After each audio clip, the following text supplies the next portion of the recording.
কৃষ্ণৰ সিদ্ধান্ত শুনি উদ্ধৱ মহন্ত কৰি কৰোৰ পুনৰপি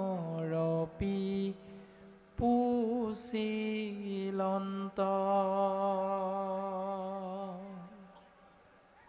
ৰাম ৰাম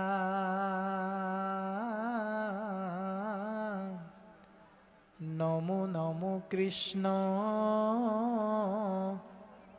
কহিও কৃপাময়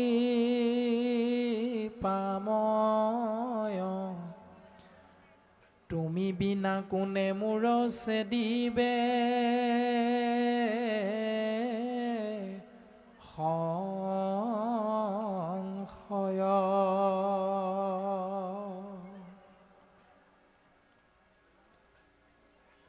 বসুদেৱৰ ভাতৃ দেৱভাগৰ পুত্ৰ হ'ল উদ্ধৱ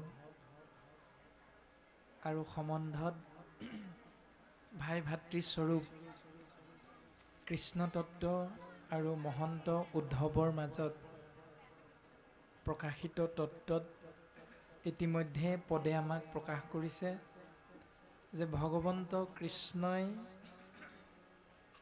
তেওঁৰ বান্ধৱ উদ্ধৱ মহন্তই জানিব বিচৰা কথাখিনি প্ৰকাশ কৰাৰ অন্তত পুনৰ উদ্ধৱ মহন্তই হাতযোৰ কৰি ভগৱন্তৰ চৰণত সেৱা নিবেদন কৰিছে যে হে প্ৰভু, তোমাৰ চৰণত আমি পুনশ্চ সেৱা নিবেদন কৰিছোঁ যে তোমাৰ দ্বাৰা আমি মূঢ়মতীক যি প্ৰশ্নৰ উত্তৰ প্ৰদান কৰা হ'ল সেই প্ৰশ্নৰ উত্তৰ জনাৰ পাছতো আমাৰ কিছু কিছু সংশয় মনৰ মাজত থাকি গৈছে প্ৰভু। যদি তুমি আমাক কৃপা কৰা আমাৰ সেই সংশয়বিলাকো প্ৰভু তুমি দূৰ কৰি দিয়া যে নমো নমো কৃষ্ণ কহিও কৃপাময় তুমি বিনা কোনে মোৰ চেদিবে সংশয়। তোমাৰ বাহিৰে মোৰ মনৰ সংশয় দূৰ কৰি দিব পৰা দ্বিতীয় এক শক্তি তত্ত্ব এই ব্ৰহ্মাণ্ডত যিহেতু নাই, সেইকাৰণে প্ৰভু আমি তোমাৰ চৰণত পুনঃবাৰ সেৱা নিবেদন কৰা হৈছে। ৰাম ৰাম কোন সমদম দান সত্য সকাম কোন মহালাভ প্ৰভু যজ্ঞকাৰ নাম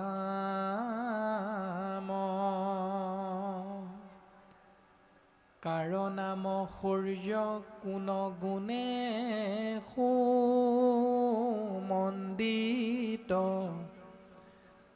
কাৰ নাম মূৰ্খ কাক বুলিয় পণ্ডিত।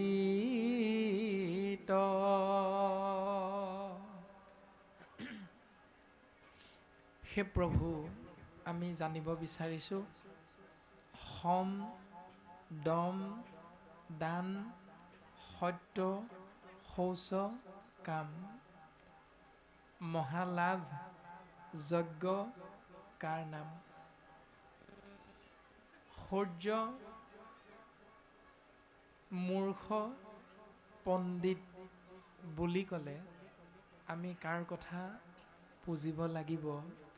হে প্ৰভু, ইয়াৰ বিষয়ে তুমি আমাক জ্ঞান প্ৰদান কৰা। কাক বুলি বন্ধু দিন দুখী কোনজন কাৰ নাম সুৰ কাক বুলি মহাধন।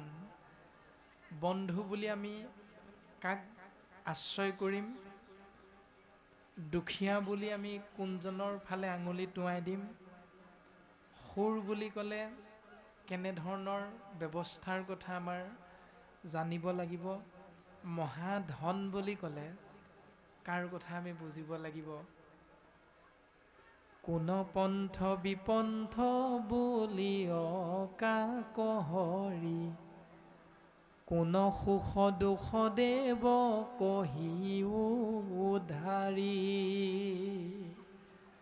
পথ বুলি ক'লে, বিপথ বুলি ক'লে কেনেকুৱা কথা আমি বুজি পাব লাগিব। সুখ বুলি ক'লে আৰু বিপৰীতে দুখ বুলি ক'লে কাৰ কথা বুজিব লাগিব। কোন স্বৰ্গ নৰক কহিও ভগৱন্ত, কাক বুলি গৃহ কোন জন ধনৱন্ত। স্বৰ্গ নামৰ স্থান কোনভাগী, নৰক কাক বোলে, গৃহ কোনভাগী, একেবাৰে ধনী কোনজন। ও কোনবা ঈশ্বৰ নিশ্চৰ কোন প্ৰাণী, কহিও কোৱা মাত বিচাৰি চক্ৰপাণি। চৈতন্য বুলি ক'লে কাৰ কথা বুজা যায়, অনিশ্বৰ বা অচেতন বুলি ক'লে কাৰ কথা বুজা যাব। কহিও ক আমাত বিচাৰি চক্ৰপাণি, সেই প্ৰভু তুমি আমাক সকলোখিনি কথা ভাঙি পাতি কোৱা। কিয়নো আপুনি সৰ্বজ্ঞ জগতৰ অন্তৰ্যামী, তুহুমাত পুচিবে জীৱা নজানো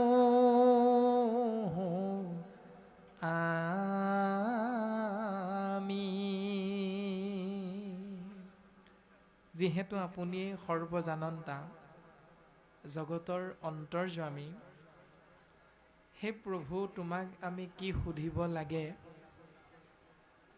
সেই বিষয়ে আমাৰ পূৰ্ণ জ্ঞান নাই। তৎসত্বেও মনলৈ অহা কথাখিনি আমি তোমাৰ চৰণত অৰ্পণ কৰিলোঁ জানিবৰ বাবে। প্ৰভু তুমি আমাক জ্ঞান প্ৰদান কৰা। ৰাম ৰাম তাকো প্ৰভু ভাল মতে কহিও আমাত, কৰো হেৰা চৰণত পৰিপ্ৰণিপাত।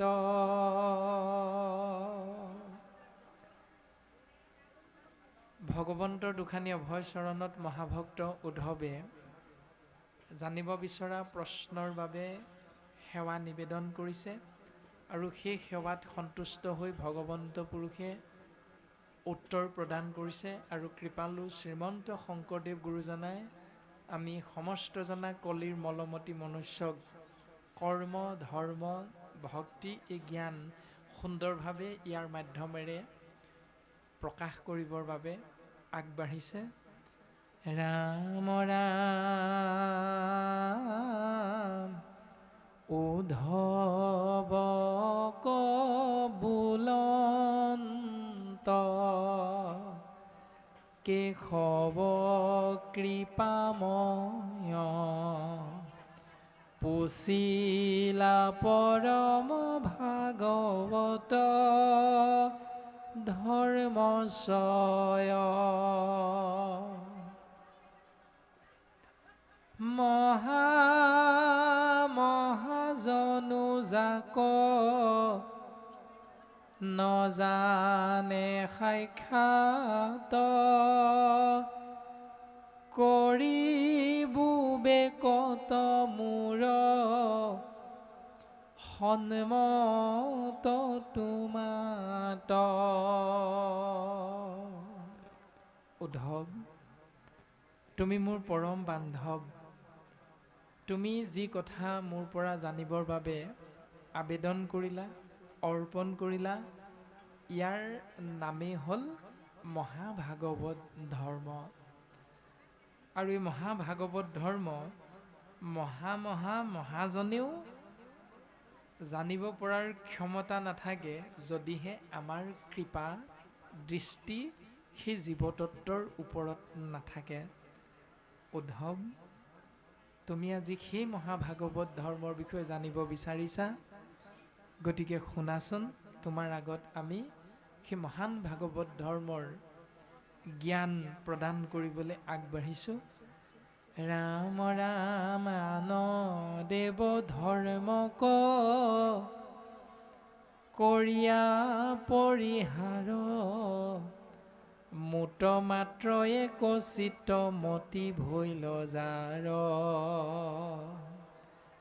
যিজনে জানিলা মই পৰম বান্ধৱ,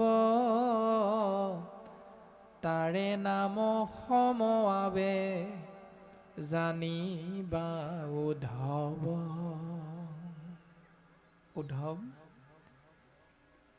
৩৩ কোটি দেৱ দেৱতা সমস্তক সেৱা কৰা চিন্তাৰ পৰা কায় বাক্য মন এক কৰি চিত্ৰৰ জৰিয়তে কেৱল মোৰ চৰণহে চিন্তা কৰা,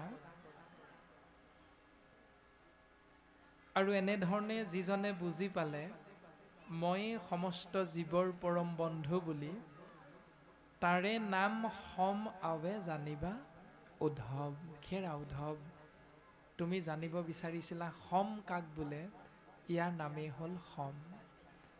এতিয়া মহাভাগৱত ধৰ্ম আমি সমস্তজনাই কৈ থাকোঁ আমি ধৰ্মত আছোঁ, আমি ধৰ্ম পালন কৰি চলিছোঁ। এতিয়া প্ৰশ্ন হয় যে আমি মহাভাগৱত ধৰ্মৰ সম নামৰ গুণযুক্ত হৈ আমি কৰ্মক ধৰ্মলৈ ৰূপান্তৰিত কৰিব পাৰিছোঁনে নাই পৰা।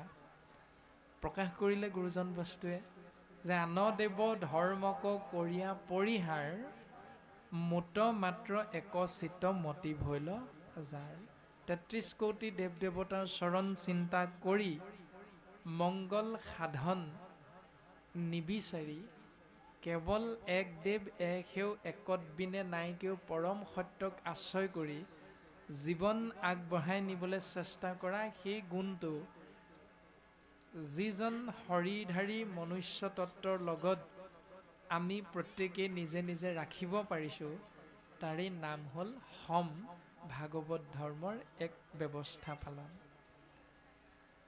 ৰামে মোৰ কথা শুনৈ কৰ্ণে, মুখে বোলৈ ৰাম, যিটো হস্ত দুই মোৰে কৰৈ মাত্ৰ কাম, মূৰৰ উপচিন্তনত মনে কৰৈ শ্ৰম, জানা প্ৰাণ সখী আৱে তাকে বুলি দম। এতিয়া দম বুলি ক'লে স্বাভাৱিকতে আমাৰ সংসাৰ ধৰ্মত বাক্য আমাৰ চলি থাকে, সমস্ত জনাৰে জ্ঞাত যে দুজন ব্যক্তিৰ মাজত যেতিয়া কথাৰ কটাকটি হয়, তৰ্ক হয়, তেতিয়া এজনে যদি কেনেবাকৈ ইজনৰ গাত হাতখন লগাই দিয়ে, তেতিয়া সিজনে পোনপটীয়াভাৱে কয় যে তই আৰু এবাৰ মোক চুই চাচোন, তোক কি কৰোঁ চা। এইটো হ'ল স্বাভাৱিক অৰ্থত সংসাৰত দম বুলি আমি বুজি পোৱা ব্যৱস্থা।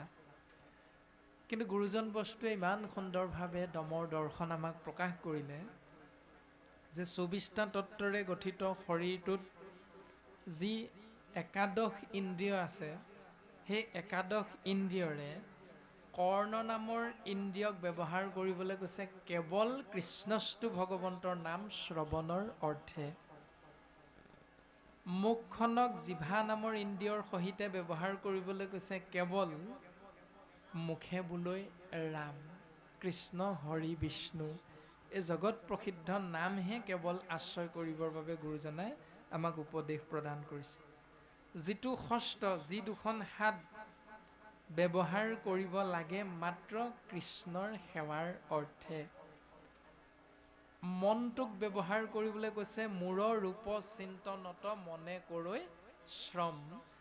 মোৰ ৰূপটো কেৱল মনেৰে চিন্তা কৰিহে এই সংসাৰ ধৰ্মত হৰিৰ তত্ত্বক আগবঢ়াই দিয়াৰ ব্যৱস্থা। যি মনুষ্য নামৰ জীৱতত্ত্ব আমি পালন কৰোঁ, জানা প্ৰাণ সখী আবে তাকে বুলি দম, তাৰ নামেই হ'ল দম। এতিয়া এই ব্যৱস্থাটো আমাৰ আছেনে নাই? কীৰ্তন গ্ৰন্থত গুৰুজনাই খুব সুন্দৰভাৱে কৈছে যে ভাই মুখে বোলা ৰাম, হৃদয় ধৰা ৰূপ, এতেকে মুকুতি পাইবা কহিলো স্বৰূপ। স্ব মানে নিজৰ, ৰূপ মানে অৱয়ব। আমি প্ৰত্যেকেই নিজৰ নিজৰ ৰূপ। প্ৰকৃততে আমি কি? মই মানে শৰীৰ নে মই মানে আত্মা? ইয়াৰ সুন্দৰ দৰ্শনটো আমি তেতিয়াহে পাব পাৰিম যেতিয়া ভাই মুখে বোলা ৰাম, হৃদয়ে ধৰা ৰূপ। মুখেৰে কেৱল নাম আশ্ৰয় কৰিম আৰু সেই নামৰ গৰাকীৰ ৰূপ যেতিয়া আমি হৃদয়ৰ মাজত চিন্তা কৰিব পাৰিম, তেতিয়াহে আমি বুজি পাম প্ৰত্যেকেই আমি কেৱল উপাধিটোৰ পাছত দৌৰি ফুৰোঁ, নে আমি ধন টকা পইচাৰ পাছত দৌৰি ফুৰিছোঁ, ধনী দুখীয়া নিৰ্বাচন কৰিছোঁ, নে প্ৰকৃততে আমি একোজন আত্মাতত্ত্ব কৃষ্ণস্তু ভগৱন্তৰ সন্তানস্বৰূপ প্ৰত্যেকে আমি ইজনে সিজনক কৃষ্ণময় দৰ্শন পাবলৈ চেষ্টা কৰিছোঁ। ইয়াৰ ভিতৰত যিটোৰ কথা ইতিমধ্যে শাস্ত্ৰই প্ৰকাশ কৰিছে যে মূৰৰ ৰূপ চিন্তনত মনে কৰি শ্ৰম, জানা প্ৰাণ সখী আবে তাকে বুলি দম, তাৰ নামেই হ'ল দম। ৰামে মুত চিত্ত দিয়া যিটো জনম হাসয়, হানি অপমান দুখ শোকক সহয়। ও ৰামে তাৰে নাম ক্ষমা আবে জানিবা উদ্ধৱ, ক্ষমাৱন্ত পুৰুষৰ নাহি পৰাভৱ।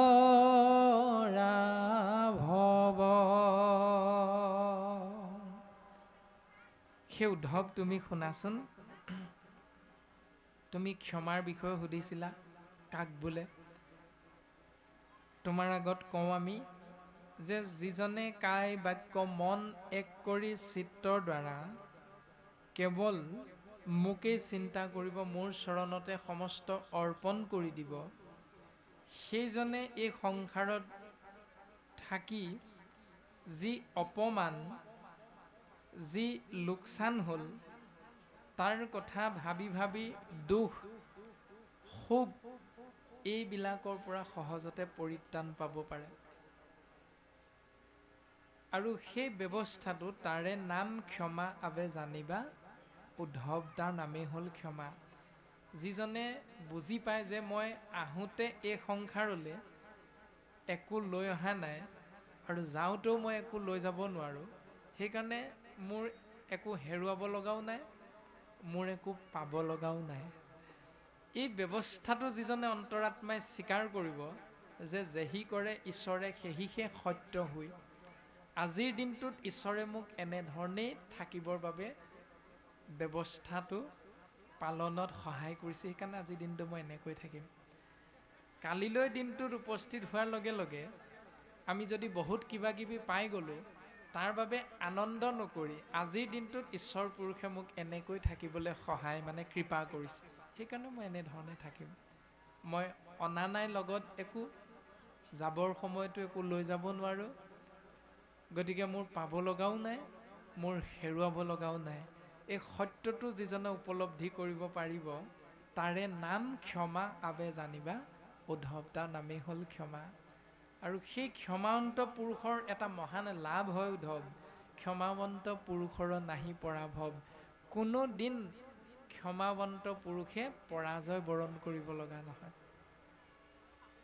অৰ্থাৎ মোৰ যাব লগাও একো নাই। কোনোবা এজনে কাৰোবাৰ ঘৰৰ পৰা যদি চুৰ কৰি নিয়ে, চুৰ হ'ল বুলি গৃহস্থী ঘৰে যদি কান্দি থাকে, তেতিয়াই জানিব লাগিব আমি ক্ষমা গুণটোক বুজি পোৱা নাই, যে মোৰ একো নাছিলেই মোৰ এইখন সংসাৰত হেৰুৱাবলগীয়াকৈ, সকলোখিনি ঈশ্বৰৰ বস্তু। এই যিটো ব্যৱস্থা, গতিকে ক্ষমাৱন্ত পুৰুষৰ নাহি পৰাভৱ, তেওঁ কেতিয়াও পৰাজয় হ'ব লগা নহয়। উদ্ধৱ তুমি শুনাচোন, মোক মনে ধৰি যেবে তেজৈলো ভকাম জানিবা উদ্ধৱ বন্ধু ধৈৰ্যতাৰ নাম।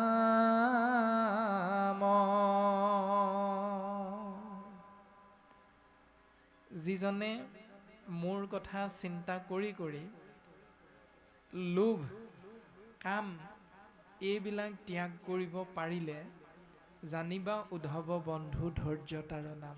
তাৰ নামেই হ'ল ধৈৰ্য। এতিয়া নিশ্চিত ৰূপত আমি আজিৰ দিনটোত পাৰিছোঁ বুলি ভাবিব পাৰোঁ। কেনেকৈ? যে ৰাতিপুৱাতে আমি 8মান বজাতে যেতিয়া এই বাপজনাৰ গৃহলৈ আহিলোঁ, এক পুণ্যাত্মাৰ পৰলোকগামী হোৱাৰ হেতুকে বৈকুণ্ঠৰ পৰম মংগল নাম, ৰামকৃষ্ণ নাম আশ্ৰয় কৰি জীৱন ধন্য কৰাৰ সুবিধাকণ ল'বৰ বাবে গৃহৰ মধ্যে হয়তো আমি কিবা এমুঠি লৈ আহিবও পাৰোঁ, নাহিবও পাৰোঁ। হয়তো লাল চাহকণৰ লগত বিস্কুট এটা খায়ো, ৰুটি এটা খায়ো হয়তো এই অনুষ্ঠানলৈ আহিলোঁ। কিন্তু বৰ্তমান 1:30 বাজিলে। এই সময়লৈকে আমাক সেউকী পৰিয়ালে হয়তো লঘু আহাৰ দিছেনে নাই তাৰো সিদ্ধান্ত নাই। আৰু যদিও দিছে, দুই এজনে হয়তো ভাবিছোঁ যে আৰুনো কিমান সময়, আৰু খুব বেছি 1-1.5 ঘণ্টা সময়হে, তাৰপাছত সকলোৱে একেলগে জলপান মুঠি আমি গ্ৰহণ কৰিম। গতিকে এইকণ সময় আমি ৰ'ব পাৰিম দিয়া। কিয় ৰ'ব পাৰিম? কাৰণ এতিয়া কল্পতৰু পুৰাণৰ সূৰ্য মহাভাগৱত কৃষ্ণস্তু ভগৱন্তৰ নাম অমৃত আমি পান কৰাৰ সৌভাগ্যৱন্ত হ'ম। এই ভাৱনাটো আনি, অৰ্থাৎ মোক মনে ধৰি মোৰ কথা মনেৰে চিন্তা কৰি যিজনে ত্যাগ কৰিব পাৰিলে লোভ আৰু কামনা বাসনা, জানিবা উদ্ধৱ বন্ধু ধৈৰ্যতাৰ নাম। তাৰ নামেই হ'ল ধৈৰ্য। বাটত লগ পোৱা এগৰাকী অকলশৰীয়া দীপলীপ কন্যাৰ প্ৰতি আপোনাৰ আমাৰ স্বাভাৱিকতে যৌৱনপ্ৰাপ্ত যুৱকজনৰ যিটো ভাৱনা, কাম ভাৱনা বুলি কোৱা হয়, সেই ভাৱনাটো সেই মুহূৰ্তত উদ্ৰেক হ'লেও আমাৰ শৰীৰত, কিন্তু এই মুহূৰ্তত একেগৰাকী আইকে একে দুজন বাপে চকুৰে দেখাৰ পাছতো কৰ্ণহন্তে কৃষ্ণস্তু ভগৱন্তৰ নাম শ্ৰৱণ হৈ থকাৰ বাবে, মনেৰে কৃষ্ণ কথা চিন্তা কৰি থকাৰ বাবে এই মুহূৰ্তত কিন্তু সেই কাম ভাৱনাটো আপোনাৰ আমাৰ জাগৃত নহয়। যদি আমি এনেকৈ প্ৰত্যেক মুহূৰ্ততে ভাৱনাটোত নিজকে ৰাখিব পাৰোঁ, তেতিয়াহ'লে তাৰ নামটোৱে হ'ল উদ্ধৱ ধৈৰ্য। তুমি মনত ৰাখিবা। ৰাম স্বভাৱ এৰি মুত চিত্ত কৈল থিৰ, মায়া গজি নিলে জানা সেহি মহাবীৰ।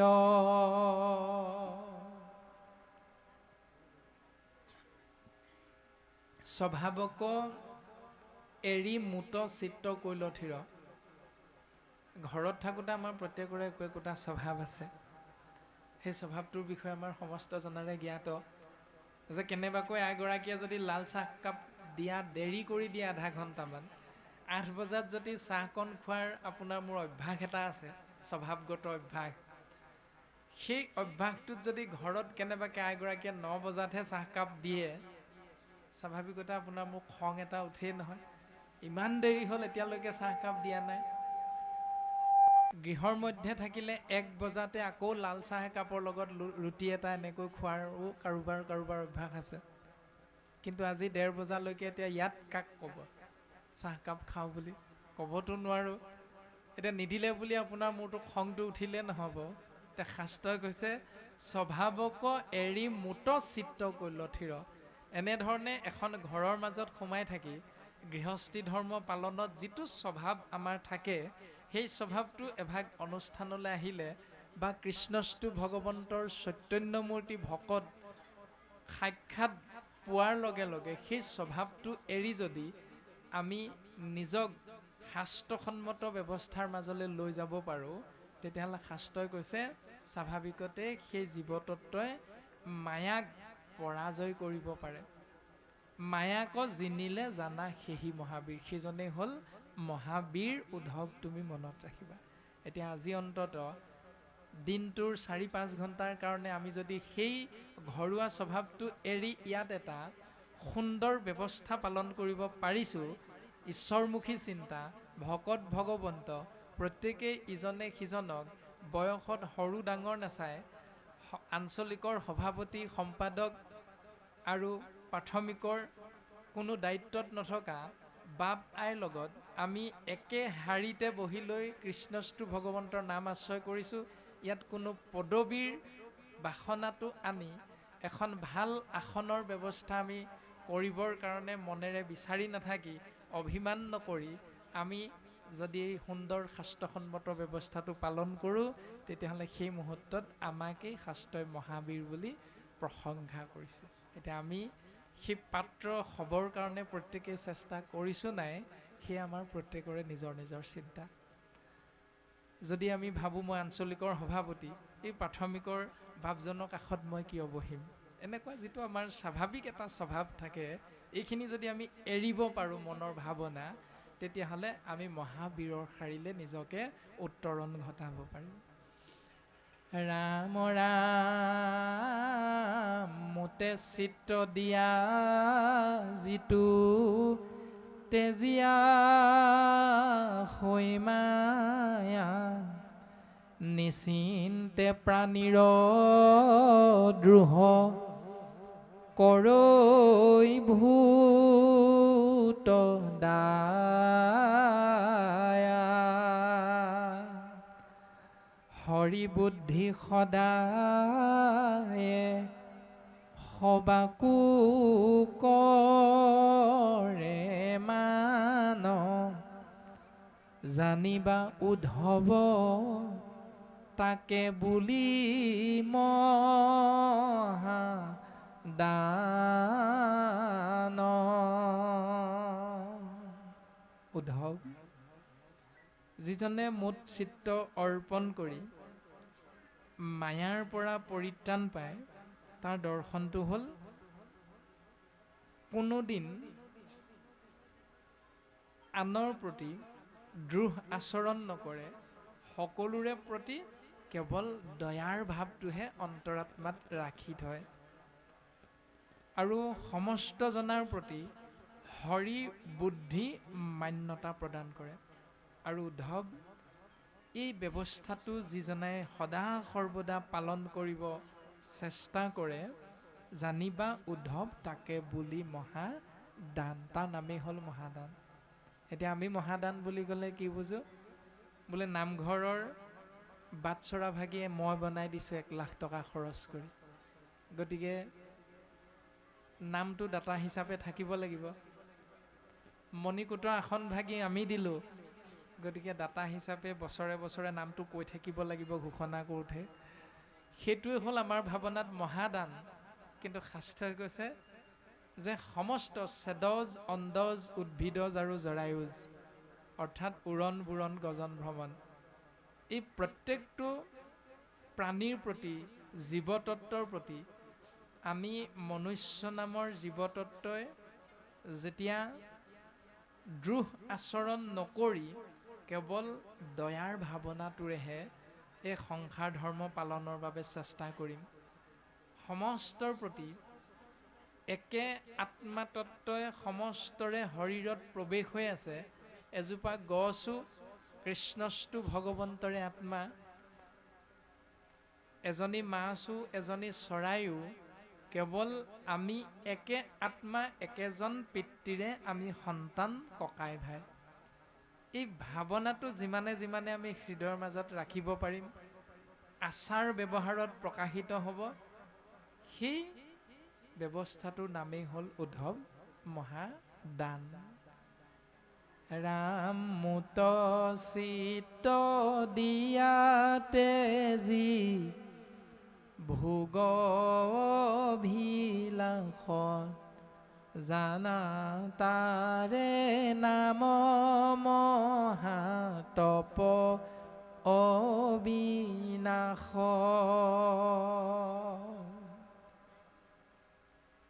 যিজনে মুঠ চিত্ত অৰ্পণ কৰি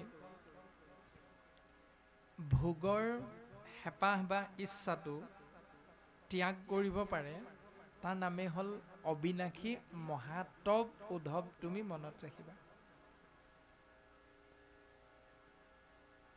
এতিয়া আমি এইটো পাৰোঁ নে নোৱাৰোঁ প্ৰত্যেকে নিজে নিজে বুজি পাম যে কেনেকৈ ইজনতকৈ এসাঁজ ভালকৈ আমি খাব পাৰোঁ, কেনেকৈ কাষৰ ঘৰৰ সন্তান কেইটিতকৈ ল'ৰা ছোৱালীকেইটাতকৈ নিজৰ বুলি ভবা ল'ৰা ছোৱালীকেইটাক দুসাঁজ কাপোৰ ভালকৈ পিন্ধাব পাৰোঁ।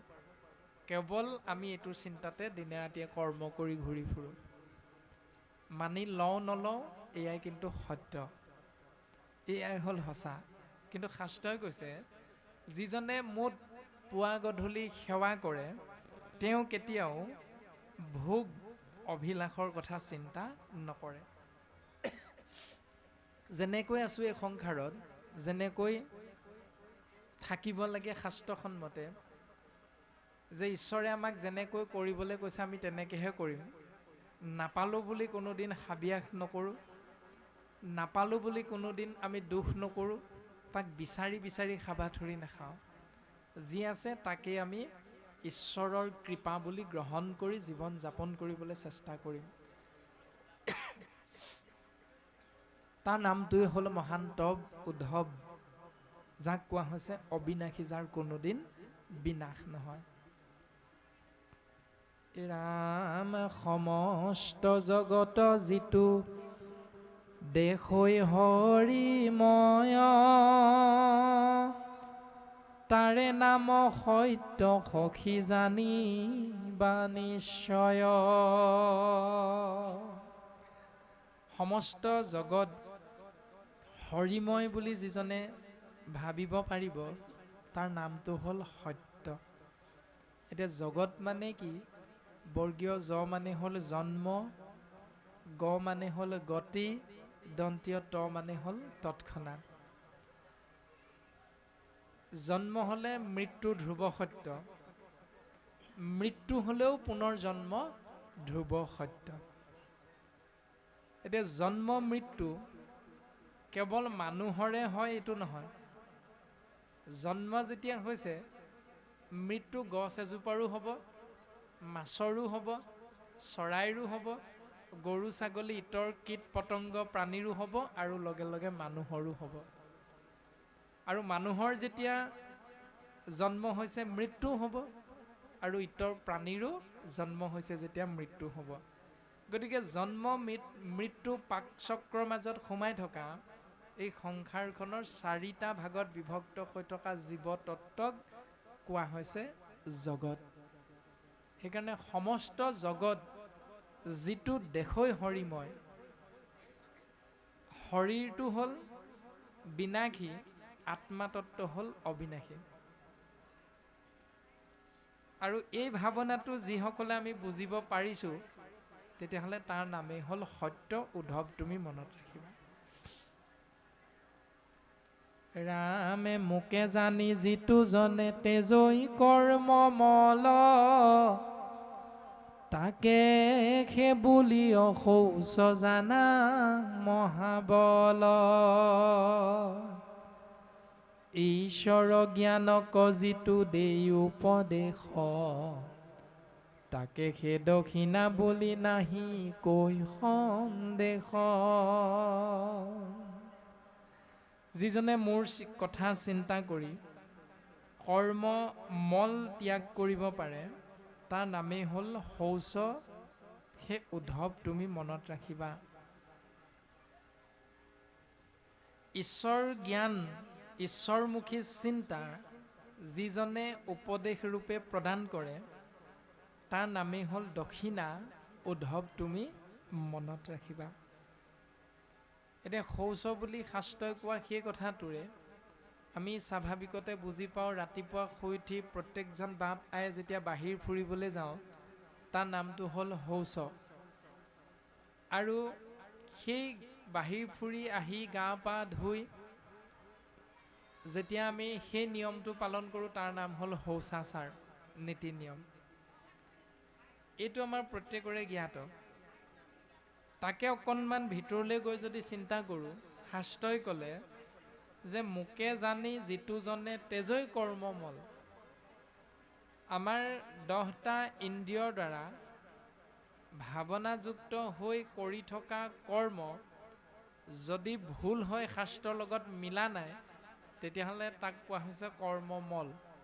সেই কৰ্মমল যিজনে আমি ত্যাগ কৰিব পাৰিম কেৱল ঈশ্বৰক চিন্তা কৰি, তাৰ নামটো হ'ল শৌচ। অৰ্থাৎ যেতিয়াই দুজন ব্যক্তিৰ মাজত কাজিয়া হ'ব, তৰ্ক হ'ব, তেতিয়াই স্বাভাৱিকতে আমাৰ কিছু ধাৰণা আহে। বোলে তুমি এইবাৰ মোক নামাতিলা অনুষ্ঠানলৈ, ঠিক আছে, অহাবাৰ অনুষ্ঠান ময়ো কৰিম, ময়ো তোমাক নামাতো। এনেকুৱা এটা অভিমান, এনেকুৱা এটা আক্ষেপ আমি প্ৰত্যেকে হয়তো ৰাখোঁ। বোলে নাম এষাৰ আয়োজন কৰা হৈছে, বা সপৰিয়ালে দেখা পালে ভাল পাম, এই বুলি কোৱাৰ লগে লগে বাপজনে আমি কেতিয়াবা সোধোঁ, বোলে আৰু কাক কাক নিমন্ত্ৰণ কৰিছা? বোলে আমুকক নিমন্ত্ৰণ কৰা হৈছে। তেতিয়াহ'লে আমি যাব নোৱাৰিবও পাৰোঁ, তুমি বেয়া নাপাবা, আমি এতিয়াই কৈ পঠিয়াইছোঁ। কিয় যাব নোৱাৰোঁ? কাৰণ সেই নামধাৰী ব্যক্তিজনৰ লগত আমাৰ কিবা এটা কথাত অকণমান খেলি মেলি হৈ আছে।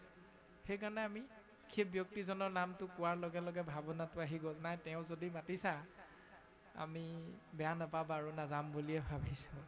এই যিবিলাক আমাৰ হৃদয়ৰ মাজত থকা মল, এই মলবিলাক আমাক গুৰুজন বস্তুৱে ত্যাগ কৰিবৰ বাবে উপদেশ প্ৰদান কৰিছে। আৰু যেতিয়াই আমাৰ হৃদয়ৰ মাজত এজনে অন্যজনৰ প্ৰতি বেয়া ভাৱনা জন্ম হয়, সেই বেয়া ভাৱনাটো তেতিয়াই আমি যদি ত্যাগ কৰিব পাৰোঁ, তাৰ নামেই হ'ল আধ্যাত্মিক শৌচ। যিধৰণে যৌথ পৰিয়ালত আমি শৌচ নিয়মটো পালন কৰিবলৈ যাওঁতে যদি এজন সোমাই থাকে তাৰ ভিতৰত, তেতিয়াহ'লে বাহিৰত অকণমান ভৰ লাগি থাকিলে সেই ব্যক্তিজনৰ শৰীৰটো কেনেকুৱা লাগি থাকে। যেতিয়া ইজন ওলাই আহে, তেতিয়া আমি সোমাই ওলাই অহাৰ পাছতহে কওঁ নহয়, বোলে এতিয়াহে অকণমান ভাল লাগিছে শৰীৰটো। সেই যিটো ব্যৱস্থা স্বাভাৱিক বাস্তৱসন্মত পৃথিৱীখনৰ আমি বুজি পাওঁ, ঠিক তেনেকৈ যেতিয়াই এজনৰ প্ৰতি অন্যজনৰ বেয়াৰ ভাৱনাটো মনত আহে, বেয়া ভাৱনাটো আহি গ'ল আৰু মনত, সেই মুহূৰ্ততে আমি সেই ভাৱনাটো ত্যাগ কৰি, বাপ বোলে আপোনাৰ প্ৰতি মই বৰ বেয়া ভাৱনা এটা লৈ আছিলোঁ, গতিকে আপুনি আমাক বেয়া নাপাব আৰু দিয়ক, এই বুলি যেতিয়াই আমি কৈ দিব পাৰিম, তাৰ নামটোৱে হ'ল শৌচ। এতিয়া এই নিয়মটো পালন কৰাটোৱে আটাইতকৈ টান কাম। এইটোৱে আমি কৰিব নিবিচাৰোঁ। আৰু সেইকাৰণে আমাৰ প্ৰাথমিক, আমাৰ সমাজ, আমাৰ গাঁও, আমাৰ যুৱকসকলৰ লগত বৃদ্ধসকলৰ, বাপসকলৰ লগত আইসকলৰ, ইখন সমাজৰ লগত সিখন সমাজৰ আমাৰ এই খামখিয়ালিবিলাক হৈ থকাৰ মূল কাৰণটো এইটোৱে যে শৌচ নিয়মটো পালন কৰিবলৈ আমি বৰ টান পাওঁ। তেওঁ ক'লেই হ'ব নি তেওঁৰ লগত মই নোৱাৰোঁ খাব, তেওঁ ক'লেই হ'ব নি তেওঁ আমুক দিনা আমুক কৰি থৈছে, গতিকে তেওঁ যেতিয়ালৈকে দণ্ড নিদিয়ে তেতিয়ালৈকে আমি তেওঁলোকৰ লগত নহ'ব, আদি বিভিন্ন ধৰণৰ চিন্তা আমি আশ্ৰয় কৰি সেই ব্যৱস্থাটো পালন কৰোঁ, যিটো শাস্ত্ৰই আমাক ত্যাগ কৰিলেহে সংসাৰখন, গৃহস্থী ধৰ্ম, সমাজ ব্যৱস্থা সুন্দৰৰ পৰা সুন্দৰ দিশেৰে আমি লৈ যাব পাৰিম। এইটোৱে হ'ল মূল বিষয়।